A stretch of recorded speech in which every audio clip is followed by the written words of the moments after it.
자, 그런데 여기서 이거를 보시면요. 제가 만약에 리벨님한테 1,000만 원을 빌렸다고 쳐요. 그런데 제가 내일 갚겠다라고 해서 1,000만 원을 빌렸습니다.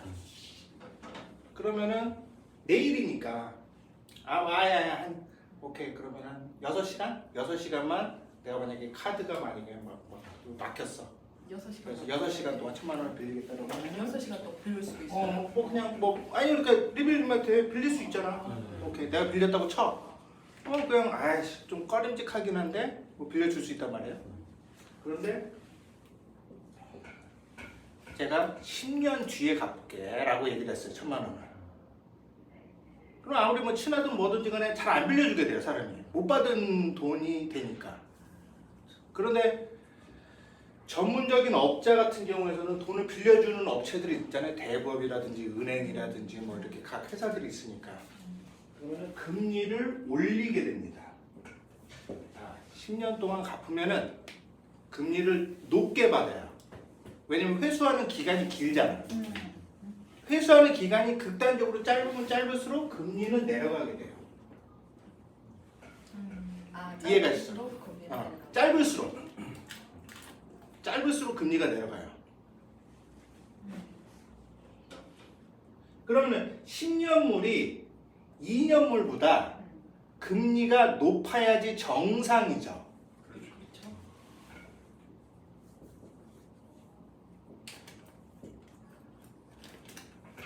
근데 문제는 뭐냐면은 10년물은 신용이 좀 있어야 돼.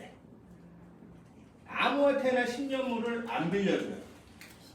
신용이 있어야지 그러니까 올해 10년 뒤에 뭐 살지 못 살지도 모르는 판국에. 그래서 은행에서는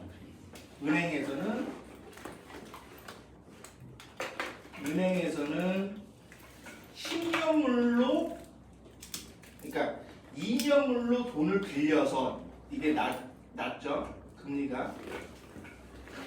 금리가 낮은 금리로 돈을 빌려요. 돈을 빌릴 때 제가 말씀드렸던 게 채권을 발행한다고 했잖아요. 채권을 발행해서 은행에서 짧은 걸로 돈을 빌려요. 돈을 빌려서 긴 걸로 돈을 빌려줘요. 이해하시겠어요? 자, 이해 잘 안 가세요? 은행에서 2년짜리를 빌려서 고객한테 10년짜리 빌려준다. 그렇죠. 2년물 금리로 채권을 발행하거든요. 은행에서도 돈을 빌려줄 때 그냥 쌓여 있는 돈을 가지고 빌려주는 게 아니라 채권 은행채를 발행해서 돈을 조달을 해요.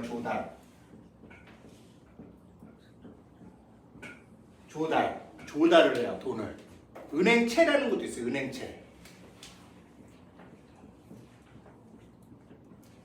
채권. 그래서 간단하게 얘기하면은 은행에서는 2년물로 돈을 빌려다가 10년물로 돈을 빌려줘요. 고객한테.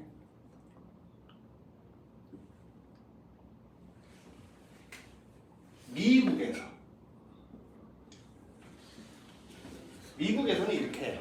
우리나라는 그렇게 안 해요? 자, 그런데 한국에서는 부동산 대출을 받을 때 3년간 이자만 납입하고 5년간 원리금 균등으로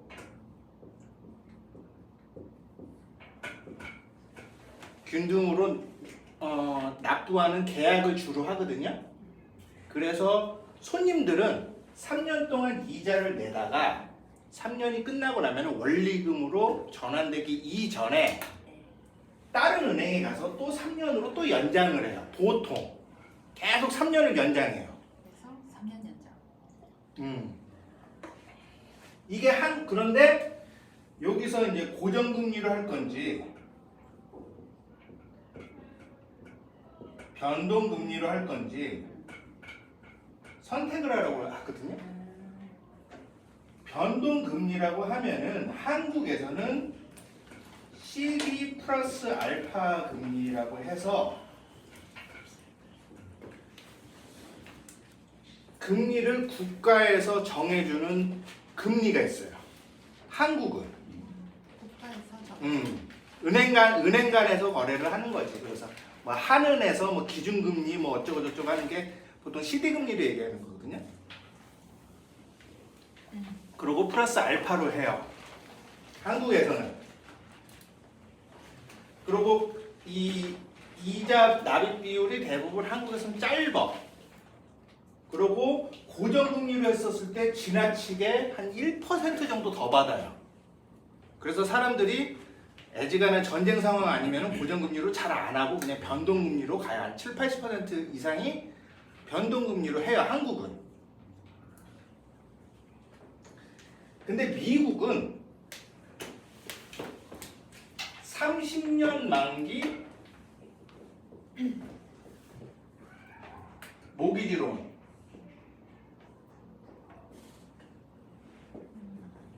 이게 가장 미국에서 큰 상품이에요. 30년 만기. 그런데 거의 고정금리야. 거의 고정금리.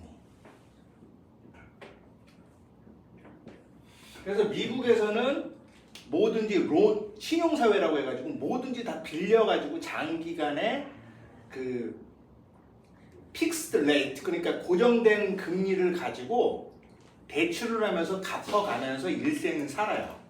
평생. 잘 이사도 안 가.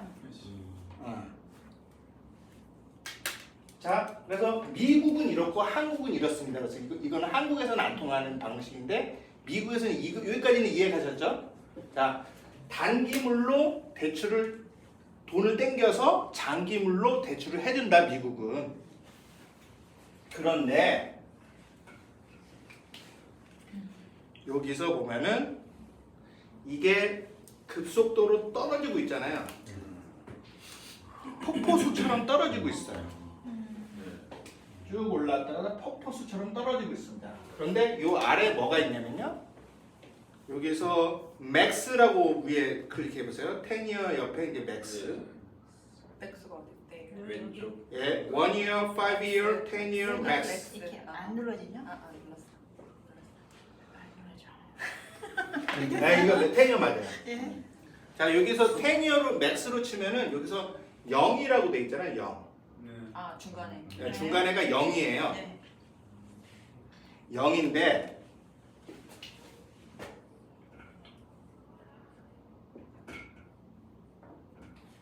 영이라는 말은 영어로 YIELD yield curve flattening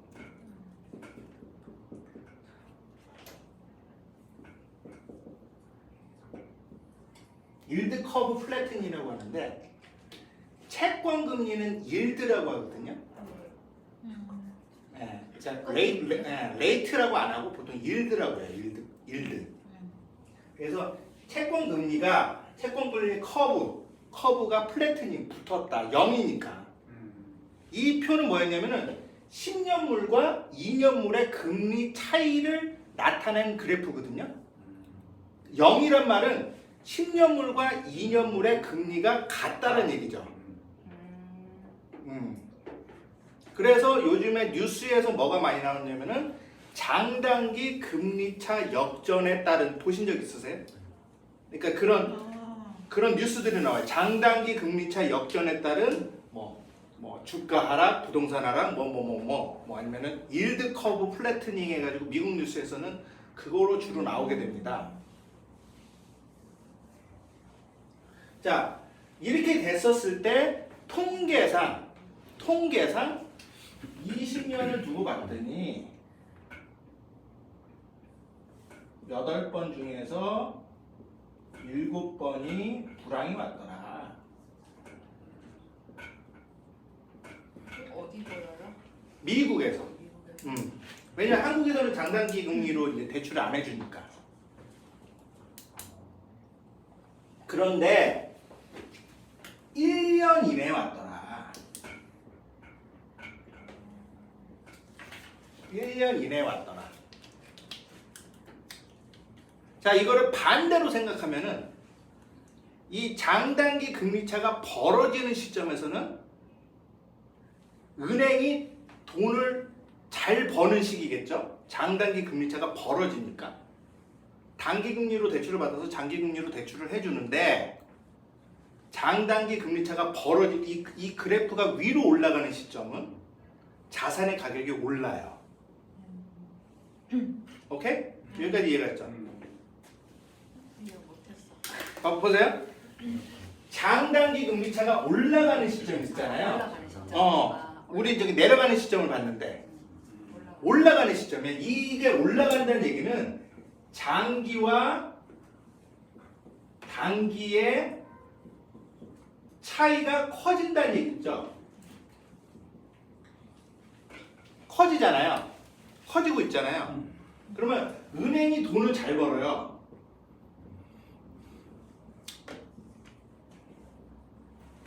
근데 은행은 스마트머니 이론이라고 얘기를 했었는데 은행은 돈을 한시도 가만히 두질 않아요. 어디다가 투자를 한단 말이에요. 은행이 돈을 잘 벌리면은. 그리고 사람들이 대출이 잘 나오면은 대출을 받아서 집에다 모셔놓질 않아요. 뭐든지 살라고 하죠. 그래서 자산의 가격이 올라가요. 이때는 장기간의 랠리가 펼쳐져요. 장단기 스프레드가 펼쳐질 때는. 그러면 지금 조금 전에 봤었을 때 지금 이게 떨어지고 있죠? 떨어지는데 계속 떨어지면은 공황이 오기 때문에 언젠가는 올라가더라. 이렇게 차트를 보니까 차트를 내려갔다가 바닥을 지지하다가 올라가더라. 왜냐면은 계속 내려가게 되면은 은행이 다 망하거든요. 자본주의는 언제 망하는 줄 아세요? 자본주의는 뱅크런이 발생하면 망해요.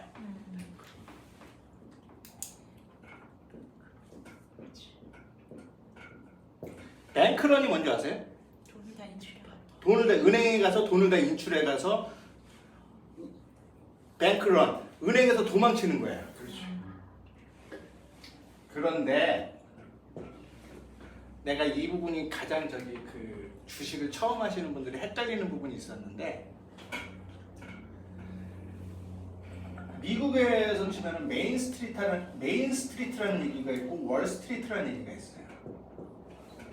그러니까 메인 스트리트는 실물 경제를 얘기하고 월 스트리트는 금융 경제를 얘기해요.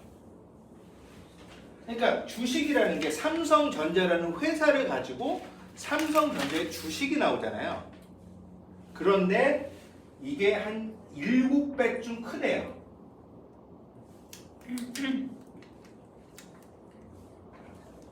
이게 무슨 얘기냐면은 삼성전자 같은 회사들이 망해도 한 7개 정도가 망해도 은행 하나 망하는 것만 못하다는 얘기예요. 금융시장이 그렇게 크다. 한국에서 돈을 두 번째로 많이 버는 기업이 어딘 줄 아세요? 한국에서 돈을 두 번째로 많이 버는 기업. 첫 번째 삼성이고. 삼성이고. 두 번째는 SK. 하이닉스? 아니에요. 신한은행이에요. 신한은행. 그렇게 커요 신한이? 신한지주가 두 번째로. 아 진짜요? 일본 계에서. 일본 계. 그래서 은행은 규제기관이죠. 한국은. 그래서 이제 뭐 배당을 뭐 조금만 줘라 뭐 이런 얘기도 나오고 돈을 많이 버는 게 그대로 주가로 반영되면은 신한은행은 삼성전자보다 훨씬 큰 회사겠죠. 왜냐면은 안정적으로 계속 돈을 더 벌 테니 삼성전자는 경쟁을 해야 되는데 밀릴 수도 있는데 신한은행은 경쟁자가 없으니까. 그래서 규제를 해요. 배당을 조금만 줘라 만약에 그 은행의 급여를 가지고 국민이 여론화돼 가지고 자영업자는 죽겠는데 은행의 직원들은 돈을 많이 번다. 은행만 가지고 뭐라고 해요? 삼성전자 직원들 많이 번다고 해서 뭐라고 안 해요. 왜?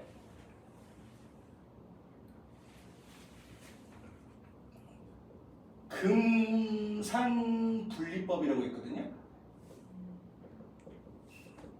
금융과 산업이 분리해서 삼성전자가 삼성은행을 못 만들게 하는 법이고 LG전자가 LG은행을 못 만들게 해요. 금이 맞아요. 금산, 금융. 금융과 산업이 산업. 아, 그래서 여기가 뭐가 나왔었냐면은 금융에 해당하는 삼성생명과 산업의 생명, 삼성전자. 요거를 이제 분리를 해라. 그때 그래가지고 그 이슈가 나왔던 게 금산분리법이라는 게 있어요. 그러니까 금융자본은 산업자본이랑 틀리게 국민이 협조를 해줘가지고 거기서 그 삥을 뜯는 거거든요.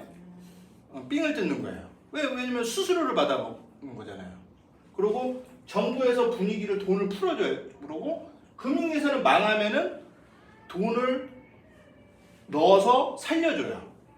그래서 2006년도 미국에서 나왔던 사건 중에서 Occupied Wall Street라는 운동이 있었는데 이 운동이 뭐였었냐면은 2007년 세계 금융위기로 미국의 서민들이 먹고 살기 힘들어졌는데 미국의 금융기관들의 급여는 이렇게 높다. 그래서 월스트리트를 점령하자. 맞아요. 그 운동이 벌어졌던 이유도 금융기관은 이렇게 정치랑 엮여져 있는 약간. 하지만 수익이 되게 높아요. 오케이? 자, 그래서 산업이랑 여기서 이렇게 월스트리트랑 메인스트리트를 뱅크런을 얘기했고요. 뱅크런이 나온 이유에서 여기서 다시 이쪽으로 넘어갈게요. 자, 이쪽에서 올라가게 되면은 은행이 돈을 많이 버는 타이밍이겠죠. 그러면은 시중의 자금에서 돈이 돌기 때문에 지금 바닥을 찍고 있으면은 언젠가는 정부에서 대책을 세워서 은행에다가 돈을 꽂아줘요. 왜? 그래서 올려야 되니까. 왜? 은행이 망하면 안 되니까. 은행이 망하면 자본주의가 없어지니까. 삼성전자는 망해도 돼요. 왜요? 현대차는 망해도 돼요. 예. 의외로 그런 얘기가 있어요. 뭐가 있었냐면은 대기업의 분할이 미국에서는 정책이에요. 애플이 망하는 게 미국에서는 정책이야. 왜냐면은 한 기업이 독점화돼 가지고 많은 시장 점유율을 가지게 되면은 이 자본주의 시스템이 안 돌아가기 때문에 시장 점유율을 낮추는 게 미국의 목표예요. 그러니까 정부의 목표는 작은 기업을 융성화시키는 게 정부의 목표야. 그리고 또 정부의 목표는 은행은 절대 안 망하는 게 정부의 목표야. 그렇기 때문에 내려가면은 삼성전자가 망했을 때는 구제금융을 안 지원해줘도 은행이 망하면은 구제금융을 지원해주고 이게 그래프가 0 이하로 내려가면은 은행이 망하기 시작해요. 미국에서는 은행이 수천 개거든요. 옛날 분들은 아시겠지만은 우리 한국도 은행이 되게 많았었어요. 뭐 조은행, 뭐 부산은행, 한빛은행, 한일은행 막 이런 거 은행들이 되게 많아가지고 98년도 IMF 때 구조조정을 했거든요. 그런데 뭐였었냐면은 기업, 산업에서는 망하면은 구제금융을 잘 안 해줘요. 근데 금융기관이 망하면은 국가에서 나서가지고 회의를 주최해가지고 그거를 다 묶어줘요. 왜? 약간 자본주의의 정부 같은 표현이니까. 그래서 여기서 내려가잖아요. 내려갔을 때 그럼 주가가 떨어지냐? 주가는 언제 떨어지냐면 1년 뒤에 떨어져요. 1년 이내 떨어져요. 그럼 1년 이내 마지막 불꽃이 타올라요. 이게 8에서 7이 무슨 뜻이에요? 8에서 8번에 8번 중에 7번이 8번 중에서 7번이 1년 이내에 1년 이내 불황으로 떨어진다고요? 망해요. 망해요. 다 망해요. 그러니까 2008년 금융위기 때도 그렇고 이제 그리스 말하는 거예요. 그리스 때도 그렇고 2008년 금융위기 때는 이제 미국에서 서브프라임 모기지로 모기지를 서브프라임 모기지 리먼 브라더스 할 때도 그렇고 이번에도 이제 코로나 사태를 하면 쭉 떨어졌을 때도 1년 전에 저기 장단기 금리차 역전이 벌어졌었고 이런 게 있었는데 지금 뉴스에서도 계속 얘기가 나오는 게 금융시장이 불안하다. 왜냐하면은 장단기 금리차 역전이 어저께 발생했어. 어제 여기를 0을 찍었어. 어제. 진짜요? 그럼 어떻게 되는 거예요? 그럼 어떻게 우리 뭐 1년 뒤에는 네. 망해. 아, 거의 1년 뒤에는 망해. 뭐가요? 8번 금융위기가. 금융위기. 어. 금융위기가. 90%의 확률로. 오, 빨빨빨. 90%의 확률로 망할 수가 있어. 근데 그 이전에 망하기 직전에 불꽃을 한번 그러니까 마지막 의자 뺏기. 마지막 의자 뺏기. 그거 뭐 용수 칠 때 뭐 엉망 난리가 났겠는데 뭐. 그렇죠. 그러니까 금융위기가 나든지 그게 올라가기 전에 보통 올라갔다가 떨어진다니까요. 그냥 이렇게 안 내려가. 네. 올라갔다가 떨어져. 이게 뭐냐면은 네. 은행이 망하니까 정부에서 돈을 쏴줬어. 정부에서 돈을 쏴줬는데 이제 그 보수적인 사람이 있고 공격적인 사람이 있을 거 아니에요. 보수적인 사람은 저축을 해. 공격적인 사람은 이때다 싶어서 다 사는 거야 막. 그렇지. 왜? 이 사람들은 8번 중에서 한 번은 This time is different.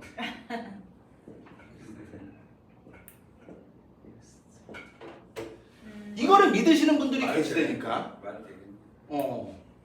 사람이 전부 다 비관적이지가 않아요. 막 다 죽는 환경에서도 이렇게 웃으시는 분들이 계셔. 세상은 그래요. 그런 분들이 투기자들이 보통 그렇게 하는데 그분들 때문에 마지막 주식의 불꽃이 이때쯤 한번 벌어져요. 이때쯤 벌어지고 진짜 폭망이 오면은 그때는 미국에서는 401k라는 게 있어요. 401k가 이제 우리나라로 치면은 퇴직연금.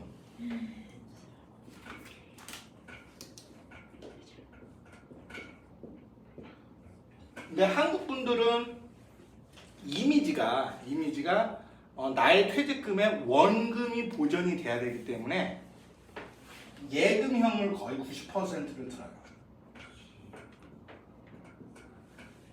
그런데 미국에서는 401k 이 퇴직연금이 거의 뭐 한 90% 정도 이상이 주식에다가 몰빵을 해요. 주식이 떨어지면은 이 사람들의 표가 떨어져요. 그리고 소비가 떨어져요. 그러니까 자산 가치의 상승이 나를 부유하게 해줬다라는 착각으로 하여금 내가 돈을 쓸 수 있는 이유가 되게 해서 소비가 살아난다라는 이론이죠. 웨스 이펙트라고.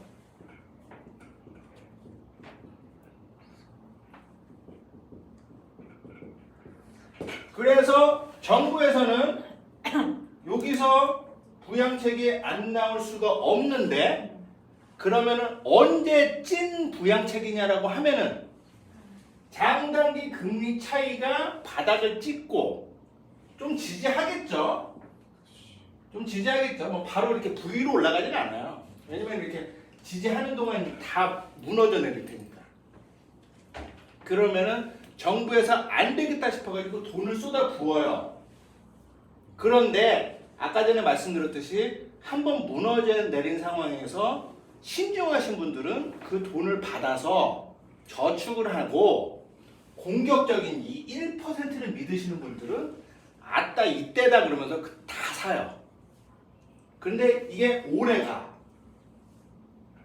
왜 오래 가냐면은 자 우리 저기 금융 지원책을 하겠습니다 하면은 정부에서는 부처관계 회사들 뭐 장관들 차관들 모이고 대통령 만나고 뭐 금융위원장 하고 뭐 막 이래저래 한 6개월 걸린다 이거죠. 그러니까 이게 지속성이 있다. 근데 떨어지는 거는 금세 떨어져요. 왜냐면은 떨어질 때는 회의를 안 하거든. 시장 참여자들은 회의를 안 하고 바로 결정해가지고 이 어떤 자산 시장에서의 금융기관들은 판단이 빨라요. 아 이거 뭐 경제 망했다, 다 팔아 이런 식으로 하는데 지원책은 오랫동안 꾸준하게 지원을 하게 돼요. 결론은 뭐냐면은 만약에 주가가 떨어졌다 그러면은 이제 바닥입니다라는 얘기를 여기저기서 해요. 그래서 왜 바닥입니까? 그러면은 조금 이따가 할 때쯤에는 무슨 이평선 저항에 걸렸습니다. 무슨 MACD가 이제 이건 뭐 여러 가지 이유들이 있어. 막 추세선이 어쩌고 저쩌고 그러는데 깨지잖아요. 그러면은 60일 이평선이 깨졌으니까 이제 다음은 120 이평선을 보시죠. 120 이평선 깨지면은 뭐라고 하는지 아세요? 240일 이평선 보시죠. 240일 이평선 깨지면은 뭐 1000일 이평선 계속 말이 바뀌어. 왜? 그들도 잘 모르니까. 그런데 가장 중요한 건 은행의 의지다. 찐바닥은 일드 커브 컨트롤이 상향이 되는 프레드 여기에서 나온 그래프에 따라서 찐바닥을 알 수 있다. 그리고 찐바닥이 나오면은 꽤 오랫동안 추세가 이어진다. 그러면은 그때 사면은 2, 3년간 돈을 번다.